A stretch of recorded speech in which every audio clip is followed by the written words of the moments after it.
Salve rapaziada, aqui é o Knight e vim trazer esse vídeo, né? Só pra irritar fanboy, dizendo, no caso, conversando com vocês um pouco, né, sobre nosso menino Sandro, o Perna de Vidro. Bem, esse vídeo aqui eu decidi fazer porque até hoje muitas pessoas comentam, né, dos genes da guerra, falam que deixou o Sandy super forte, isso e aquilo, e eu vim dar, né, a minha opinião sobre isso. No caso, os fanboys vão ficar muito putos, mas eu não estou nem aí. E como sempre, né, eu com minhas opiniões polêmicas e famigeradas. Bem, esse vídeo eu fiz ele com o simples propósito de tentar mostrar para vocês o seguinte, que basicamente as pessoas estão interpretando muito mal, né, os feitos do nosso menino Sandro, Perna de Vidro, e tipo assim, não estão sabendo colocar o nível dele. Por quê? Eu vejo muitas pessoas colocando o Sandy como alguém equiparado ao Zoro, e até quem sabe mais forte, por causa dos genes da guerra, né? Dando atributos pro Sandy que ele não teria. E nesse vídeo, né, eu vou conversar com vocês um pouco sobre isso. E para falar, né, de início, sobre os genes da guerra 66, a gente tem que ver como estava o Sandy antes de receber os genes, sabe? Porque eu vou analisar todo esse power-up que ele acabou recebendo, né?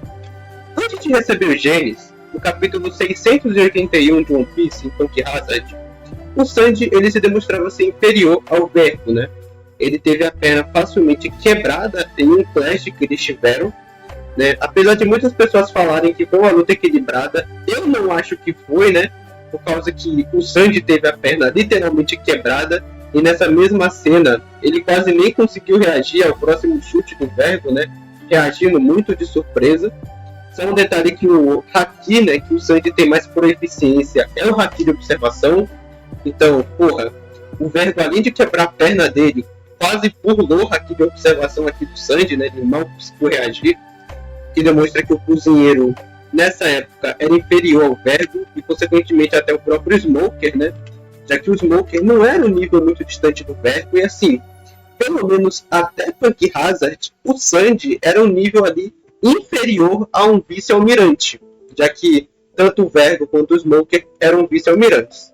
Quando chega em um ano e o Sandy adquire, né, o traje da Guerra 66, a primeira luta que ele tem no país é contra o Tobiropo Page One, onde a gente consegue perceber que no primeiro clash que eles têm de força, por exemplo, né, o Page One na forma híbrida e o Sandy na forma da Red Switch, o Sandy é jogado para longe com extrema facilidade, tá ligado?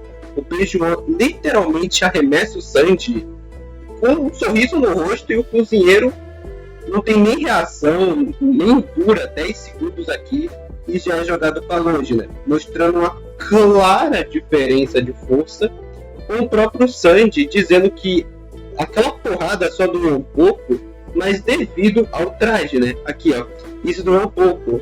E ele cita, né, que o traje da guerra é muito resistente, tanto que é por isso que doeu um pouco. Isso aqui é mais confirmado para frente, porque o Sandy faz outra citação sobre o traje da guerra. Nesse caso, lá na Guerra de Onigashima, né, quando o Sandy ele é atacado pelo King, nessa cena daqui, ó, o próprio King ele diz pro Sandy que ele ia partir o Sandy ao meio, né? O Sandy até fala que ele iria morrer se o King fizesse isso. E no capítulo seguinte, o Sandy ele cita que ele fica irritado em saber o quão duro, né, o quão resistente esse traje ele pode ser, né, o quão difícil de ultrapassá-lo ele é. Então o Sandy ele acaba dizendo que essa resistência toda que ele tinha, pelo menos até esse momento aqui, se devia ao traje, né? Porém, contudo, entretanto, todavia, até o início de um ano, como eu já mostrei para vocês, o Sandy era no mínimo ali inferior a um Tobiropo, né? E talvez até um vice-almirante, por causa que ele não teve nenhum aumento de poder tão absurdo. Aí, com o passar do arco de um ano, quando já inicia a guerra de Onigashima, a gente vê que o Sandy ele fica muito mais forte, né? Porque ele consegue bater de frente com o Queen, tá ligado? Ele consegue, além de causar danos no Queen, bater de frente com a própria calamidade. Isso se deve porque o próprio Sandy, ele também admite, né, que desde que ele colocou a Raid Suit a primeira vez, ele estava se sentindo estranho. E prestem atenção nisso daqui, porque é aqui que muitos fanboys do Sandy começam a se pegar, né?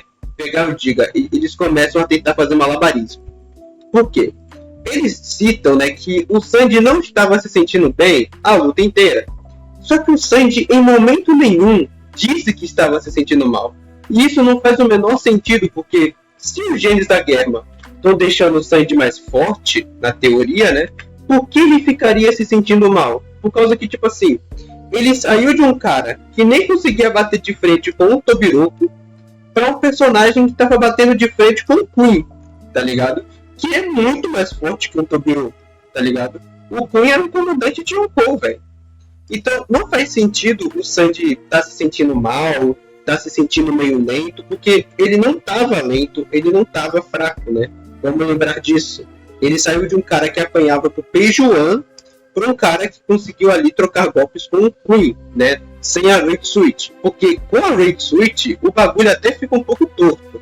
Porque observem, no início de um ano, ele mal conseguia trocar uma porrada com o Peijuan e era arremessado para longe. Aí o Sandy fala, não, mano, desde que eu comecei aqui a usar o traje, eu comecei a me sentir ali um pouco mais estranho, com um corpo um pouco diferente, né? Que no caso é o despertar dos genes. Aí ele saiu de um cara que apanhava pro Peijuan para alguém que conseguia flechar até com o King, né? Vamos lembrar disso. Se bem que nessa cena daqui, acho que todo mundo sabe, né, que o King não estava indo a sério, até porque o King, ele deu esse chute para matar o Momo. Então, pelo amor de Deus, não foi um golpe a sério do King. Tanto que depois, quando o próprio King vai a sério, né, o Sandy não tem reação. O Sandy, ele é simplesmente esmagado no chão, sem reação nenhuma, né? Então, é uma coisa bem interessante de se ver. Por causa que muitas pessoas tentam argumentar que o Sandy com genes é nível Zoro. Então, essa própria página já prova que não. Até porque a Raid Suit é basicamente os genes da Germa, né? Porque ela aumenta sua força, sua resistência e ainda te dá habilidades extras, no caso, tá ligado? Mas enfim, aí com o passar do despertar dos genes, o Sandy ficando cada vez mais forte, agora vem outra complicação, né?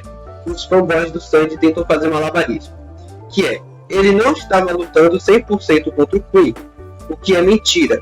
O Sandy só foi ficar depressivo na luta contra o Queen, por assim dizer, né? Quando ele desbloqueou o exoesqueleto dele, né? Lá no capítulo 1129 de One Piece. Meu Deus, mano, é muito capítulo. Então, no capítulo 1129 é quando o Sandy ele começa a ficar com essa preocupação. Porque outra coisa que os fanboys do Sandy tentam utilizar é que o Sandy, durante a luta inteira, não estava indo a sério. Ele estava ali com medo, ele estava preocupado de virar alguém semelhante aos irmãos, o que é mentira. Ele só foi ficar assim no capítulo 1129, lá pro final da luta. Porque no decorrer da luta inteira, velho, é sério, no decorrer da luta inteira, o Sandy tava nem aí. Ele tava indo pra cima do Queen, batendo nele, e foda-se, tá ligado? E foda-se. Mas, enfim, eu quero falar agora de um tópico que as pessoas, elas se confundem muito também, que é o exoesqueleto do Sandy, né? Por causa que, o que tem de pessoa que tenta bufar o Sandy com o exoesqueleto não tá escrito. Sério, não tá escrito, só por causa dessa cena aqui. Rapaziada, vamos lá. Não, essa cena e essa cena daqui também, ó.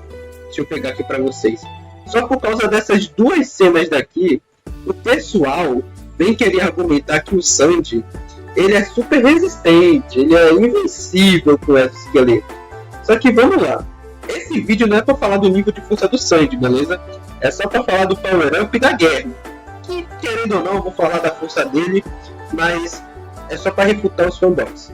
Basicamente, as pessoas tentam argumentar, né, que o Sandy é mais resistente que o Zoro, né? Barra mais durável, com a maior durabilidade, que eu chamo de resistência, whatever, por causa que ele resistiu à espadada do Queen. Só que, rapaziada, vamos lá. Primeiro, a espadada nem tinha haki. O Sandy, ele recebeu uma espadada que literalmente não tinha haki.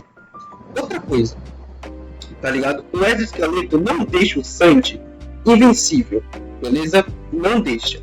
A gente tem essa prova lá em Holy Cake, quando o irmão do Sanji, Ichiji, mesmo com o traje de batalha da guerra, foi completamente randomizado pelo Katakuri. E preste atenção que o Sanji, nessa cena daqui, ele ainda estava despertando o exoesqueleto, beleza? Ele ainda estava despertando. O exoesqueleto do Sanji não tem nada de diferente dos seus irmãos. Pelo menos confirmadamente, não tem. Agora pensem comigo. O Sanji com o exoesqueleto, por assim dizer, imaturo, né? Ainda se desenvolvendo, conseguiu resistir uma espadada do Queen. Beleza. Mas um personagem que já tinha o exoesqueleto completo e ainda com traje de batalha que eu mostrei que aumenta a resistência, foi completamente randomizado, tá ligado? Porque se a gente fosse levar em conta o que os fanboys do Sanji usam pra upar o Sanji, né? Nessa cena e nessa cena daqui, os irmãos do Sanji deveriam ser os mais resistentes do verso, tá ligado? Deveriam ser, mas não. O Oda ali faz questão de mostrar que mesmo com o exoesqueleto, nós temos personagens bem mais resistentes, tá ligado? Tipo, o exemplo que eu posso só mostrar pra vocês é essa cena daqui, né? Porque nessa cena, você vê nitidamente que o irmão do Sanji, tá ligado? Ele sequer tem reação contra o Katakuri, ele já tá todo espancado. E lá em Holy Cake, por exemplo, o Luffy mostrou um grau de resistência ainda maior, tipo... Enquanto o irmão do Sanji, ele já tá todo quebrado em, sei lá, 5 minutos de luta, o Luffy lutou por 12 horas contra o Katakuri, tá ligado? Então esse argumento do exoesqueleto pra tentar upar o Sanji não faz o menor sentido quando você olha cenas como essa, tá ligado? E outra coisa, né, agora falando da cena do Serafim, as pessoas tentam dizer que, Luffy e Zoro estavam passando pressão pros Serafins. O Sanji não. MVP de Egghead. Rapaziada, isso aqui é simplesmente refutável com o seguinte. Primeiro, o Serafim do Jinbe não é nada mais nada menos que o quarto Serafim. Né? A gente não sabe se é questão de nível de força ou se é questão de, tipo assim, de fabricação. Mas vamos levar a questão que é poder, né, na teoria. E também, ele não estava 100%, estava 98%. Mas como é uma diferença mínima, vamos dizer que ele estava 100%, né? E que aqui significa o nível de força dele. Ele é o quarto Serafim mais forte, né? Por assim dizer. Já que os Serafins são armas militares. E tipo assim, você nota que o Serafim do Jinbe, ele é fraco, por assim dizer, só nessa cena daqui. Por quê, Nant? Porque essa cena não upa o Sanji. Simples, rapaziada. Enquanto o Sanji saia ileso do soco do Serafim do Jinbe, ele sangrava pro Queen. Vocês conseguem perceber aqui nessa cena, o Sanji já tem um exoesqueleto, vocês conseguem ver aqui por causa da sobrancelha dele, né? O Sanji ele sangra pro Queen. Então, tipo, na teoria, é só questão de você ter um AP alto, né? Pra conseguir ferir o Sanji e os irmãos dele. Que eu mostrei na cena com o Katakuri. Ou seja, essa cena daqui fala mais do Serafim do Jinbe do que do próprio Sanji. Por quê? Vocês percebem que, como eu mostrei para vocês, o Serafim do Jinbe, ele seria mais fraco do que o Queen. E os Serafins não são iguais em nível de poder, tá ligado? Porque enquanto o Serafim do Jinbe mal consegue arranhar o Sanji, o Serafim do Mihawk, ele colocou pressão no Barba Negra, tá ligado? O cara colocou pressão no Barba Negra, mano. Fez o Teach ter que usar o Haki do armamento. E também vamos lembrar que pra você ser um Yonkou, né? A não ser que você seja o Bug e o Oda goste muito de você, né? Porque vocês estão ligados que o Bug é o personagem favorito do Oda, mas whatever. Pra você ser um Yonkou, você tem que ser minimamente próximo do nível do Barba Branca. Tá ligado? Nível Barba Branca. Então, assim, pela lógica, o Serafim do Jinbe mal fez algo com o comandante de Yonkou. Já o Serafim do Mihawk, né?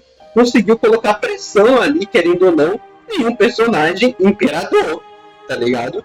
Vocês percebem a diferença nítida em nível de poder, sabe, gente? Não é nem questão de ser hater do Sanji, é só questão de ver, tá ligado? Questão de ver. Então, mais uma vez, isso aqui fala mais do Serafim do Jinbe do que do Sanji.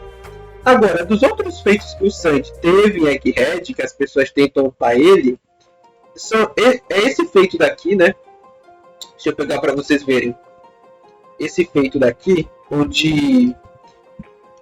Pera aí. Esse feito que eu já vou comentar com vocês, e esse outro feito aqui que é bastante interessante. Nós temos que o Sandy ele conseguiu bloquear o raio laser do Kizaru, e as pessoas tentam upar esse feito aqui pra caralho, sendo que, gente, sinceramente, o Sandy já tinha conseguido defletir o raio laser do Kizaru antes, tá ligado? Vocês percebem lá no capítulo 1106, aqui ó, ele chuta o raio laser do Kizaru, consegue defender com a bota do Vegapunk, e aqui ele faz a mesma coisa. Não estou dizendo que isso aqui é mérito da bota do Vegapunk, porque foi algo que o próprio Sandy fez. Só que, por exemplo, beleza, o Sandy parou o raio laser do Kizaru, que era para matar a Bonnie e o Vegapunk. Se a gente for levar em consideração, né, com o Zoro simplesmente parou o Hakai, que era para matar todos os 5 supernovas. Enfim, tem uma diferençazinha aí, ok, fanboy do Sandy? Só para comentar. Sobre o feito de ter ferido no Juro, eu já fiz um vídeo para vocês verem. Então eu vou deixar aqui na descrição ou no final do vídeo, aí vocês dão uma olhada aí. Mas basicamente, o que eu quis falar com esse vídeo é: o exoesqueleto do Sandy não deixa ele invencível. É só questão de você ter apelo suficiente para conseguir ultrapassar o exoesqueleto. Que personagens como Katakuri já conseguiam ferir os irmãos do Sandy com exoesqueleto e traje de batalha, tá ligado? O exoesqueleto do Sandy não vai deixar ele invencível, pelo contrário, é só questão de você ter realmente uma potência de ataque maior. E tipo assim, personagens como Luffy, base de Holy Cake, demonstrou ter uma resistência muito maior do que o Itid, né? Porque enquanto o Itid apanhou feio pro Katakuri, o Luffy base conseguia resistir aos golpes do Katakuri, tá ligado? Pelo menos ali algumas porradas antes do Katakuri lutar a sério. Isso a gente vê lá nos capítulos que eles começam ainda a lutar, tá ligado? Então, não é porque o exoesqueleto te deixa ali mais resistente que no caso você vai ter uma resistência maior do que personagens nível Zoro, nível Luffy, etc. Beleza? O exoesqueleto do Sandy é sim superestimado. Agora, né, sobre os outros ups, né, que os games da Guerra 66 dão pro Sandy, que no caso é a força aprimorada, é a aceleração do fator de cura, né, entre etc. O fator de cura, realmente, a gente vê que o Sandy ele até ganhou um fator de cura por causa que ele teve todos os ossos do corpo quebrados, tá ligado? Todos os ossos, e logo em seguida, né, ele conseguiu se recuperar completamente. Então, é um feitozinho de fator de cura até que bem interessante. Sobre o exoesqueleto, eu já expliquei para vocês que é só questão de você ter um AP maior, tá ligado? E nada demais. Ele não vai te deixar como um personagem super resistente, ou seja, Zoro, Luffy, Kid, Lau tem uma durabilidade, né, como o pessoal gosta de falar, muito maior do que o Sandy e de seus irmãos, né, mesmo com traje de batalha. E sobre a força aumentada, realmente, né, o Sandy ganhou uma força aumentada até que bastante curiosa. Só que, tipo, ainda assim, não é lá essa força bruta toda, né? Enfim, eu só queria fazer esse vídeo para explicar um pouco sobre esse fator dos games da guerra, né? Que estão bem superestimados atualmente. E é isso, rapaziada. Acho que o vídeo ficou um pouco longo, mas de base é só isso. Adiós, até o próximo vídeo.